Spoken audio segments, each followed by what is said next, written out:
As we approach the holiday season, this course covers an important workplace experience we have as leaders, well, and also as colleagues. It's something that we all have in common, and that is working with team members who are grieving a loss. Now, maybe you've experienced a loss and you notice that, certain dates like the holidays bring up emotions or complicated situations.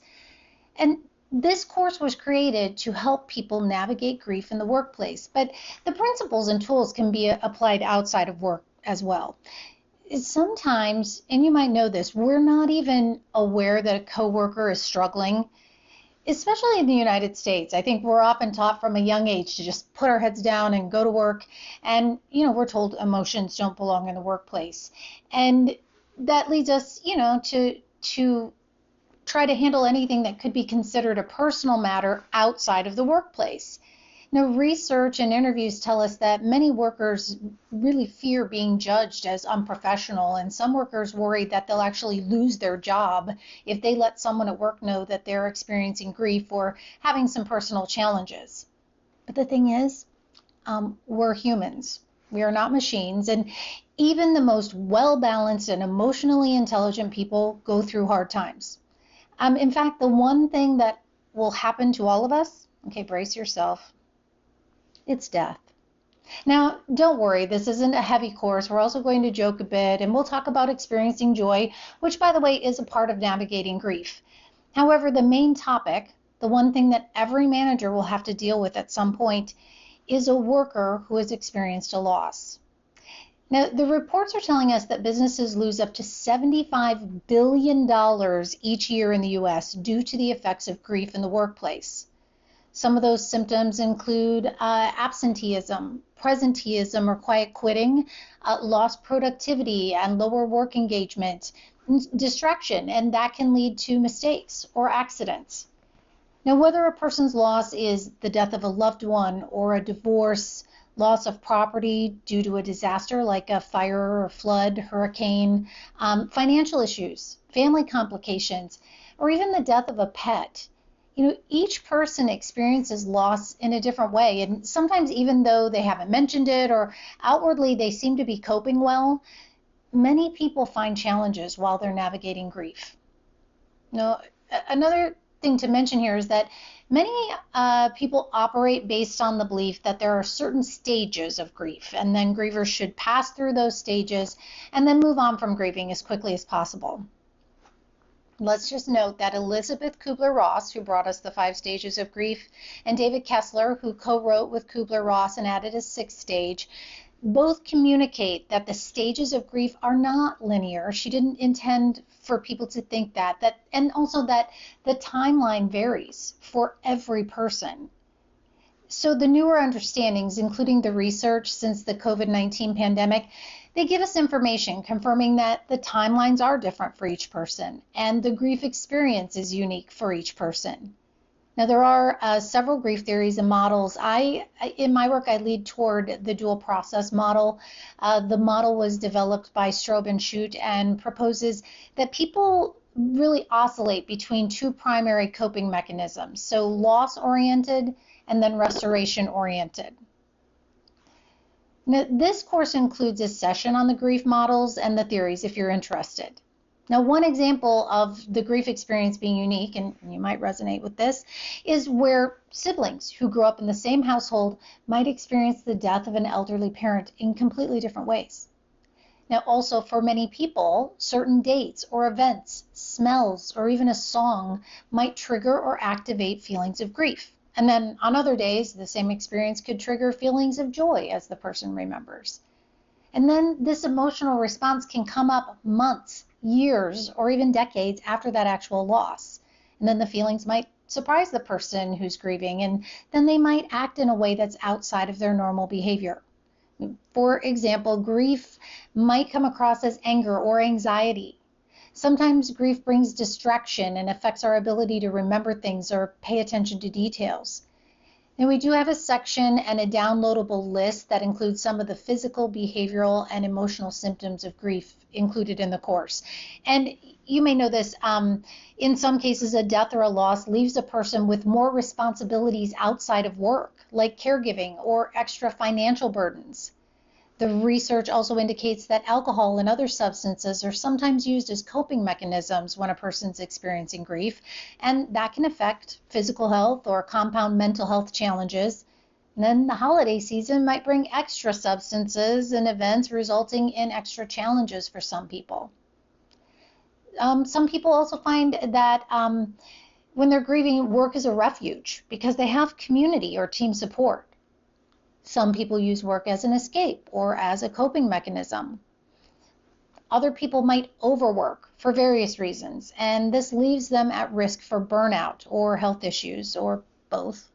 And we see that disciplinary actions are sometimes tied back to a person having experienced a loss and then not having the support to navigate their grief. The holiday season can be especially challenging for some folks, and we understand companies have productivity and profit goals to meet. The good news is there is a growing body of research that indicates that there are ways to support people, and even if there is a short-term dip in work engagement or productivity, there are ways to minimize the risks and losses at work due to the effects of grief. Now, of course, there's also the bonus of managing workers in a way that treats them with dignity, and that's important. Now, the research also indicates that a worker who feels supported through a tougher time may eventually become even more engaged, more productive, and possibly even more loyal to the company or team. And then actually, after that low event, they come back and their attitude might actually boost productivity in the long run. Now, a little bit about me and my work in grief and workplace research. I am currently a fellow of the International Humanistic Management Association and a PhD candidate at Walden University. But prior to entering research in academia, I worked in a variety of companies. I have worked with family-owned and micro businesses, SMBs, like small to medium-sized businesses, publicly held and private companies, nonprofits. I've worked with large international brands and businesses. I've also been an entrepreneur. And I also have managed different teams. So in sales, I've managed teams, marketing, and media production. My background, I grew up in Iowa in a factory town. I am a first-generation college student. I started working as the local child care provider at age 10, gosh, maybe younger. I got my first real job, though, as soon as it was legal for a business to pay me, and I have been interested in human motivation for as long as I can remember. Now, like most people, and you too, I'm sure, I'm no stranger to loss and grief events. My father was chronically ill most of my life, and he did die when I was 19. And then when I was 32, I was in the prime of my career in television. I was on QVC. And then, like many people I experienced a pretty tough divorce, and that led to me relocating, moving. And I landed a job hosting an integrated marketing show with Chef Emeril Lagasse, bam, of the Food Network. We were on Shop at Home, and a few months in, my ex-husband was killed in an accident.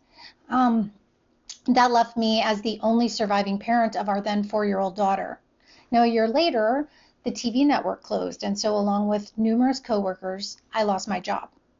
Now, by the way, I want to add this. In my opinion, based on my experience and my research, that company where I experienced the loss and then we lost our jobs, they had a very skilled and supportive management team, and they offered resources and professional support. And I've remembered that. After that, my career wound around a bit, as careers often do. There were other deaths and losses while I was working in other companies, and I took note of the way that those workplace cultures navigate grief and loss. And I realized that loss is something we'll all deal with at some point, and company culture and management really can make a difference for folks. And we also know that people can make a difference in the profits or the losses of companies. So this all makes sense. And I hope it makes sense for you. And that's why now professionally, I examine topics associated with the effects of grief in the workplace. I still do some sales training, and you might see me on TV from time to time. I am also a member of the Academy of Management and the Society for Human Resource Management. I started this work in 2009 and then moved more of my time to research in 2018.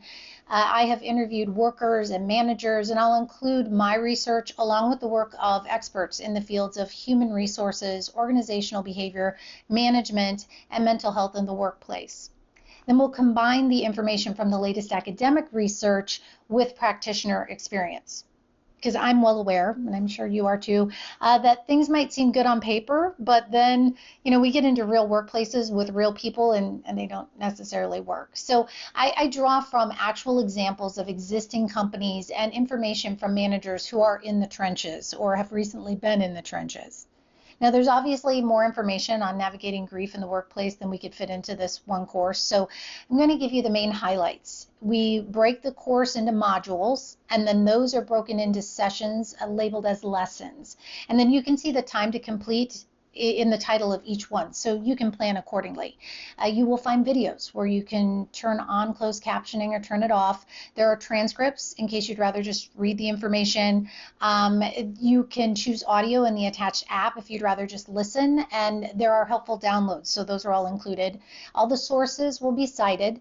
I do include some reading resources in case you find something interesting and you want to learn more. And there are also workplace examples because we want to help you navigate your own workplace and the situations that come up for you in ways that work for you. I want you to know that we understand that your time is important and we don't want to waste it. The goal of this course is to help you. And it's to help you manage or work alongside people who have experienced a loss or grief event. We want to increase grief literacy and create more grief literate, hence more human-centered workplaces. Hundreds of hours went into creating this course, and the goal was to maximize your precious time, giving you research-based information and evidence-backed tools that you can use in real situations.